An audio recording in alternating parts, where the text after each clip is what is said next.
To Harrison Smith, this is completely allegedly because this is his own words, but he said that he had secondhand knowledge from somebody who he knew inside Turning Point that basically stated to him that Charlie was in fear that if he had turned his back on Israel, in terms of not the country, not the biblical Israel, we're talking about some of these leaders that he feared that they would try to come for his life. And so whether or not that is the case. That's a crazy allegation for him to come out. And once you move up the ladder, I'm telling you, it's just Charlie was growing. He was getting powerful. The movement was growing. So he had a lot of college students that were just, once again, for Charlie Kirk and agreed with what his beliefs were. And the reason why a lot of, I say that of the powerful of the movement and how big it was growing, a lot of these young kids, especially the college kids, were going back to the traditional values, wanting to have a family, wanting to be a married, trad wife, right? They wanting want to go back to that lifestyle.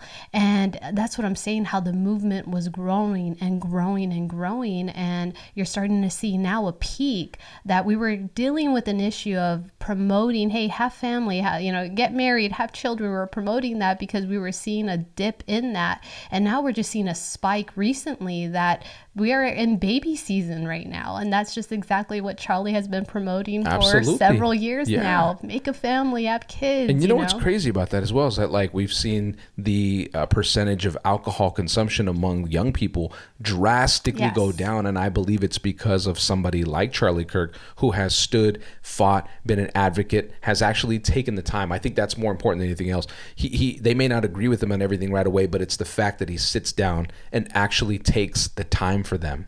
Yeah. And that, I believe, changed a generation where I think he gave a lot of young people purpose because he pointed them back to God. They started finding purpose in life again to say, hey, maybe there is a God. And maybe he does exist, and maybe I'm going to go pursue this and find out who this God is. Hey, you know what? Maybe I do want to get out of college and graduate, and I want to go have a family and get married, and I want to have kids. Hey, you know, maybe I do believe in my country, and I want to enjoy life, and I want to fulfill the American dream and give my kids a bright future. So he started giving people this perspective and a vision and a hope for the future that I believe took a lot of people away from alcohol and substances and the things that we've seen in previous generations to say, hey, we now have a purpose. We believe in this guy as a leader. This dude's real. He's legit. He doesn't have any weird, twisted past. He doesn't come from some elite global cabal group of a handshake and an approval. He hasn't been a plant that's been put in position. This is a real grassroots dude. And we can believe in this guy.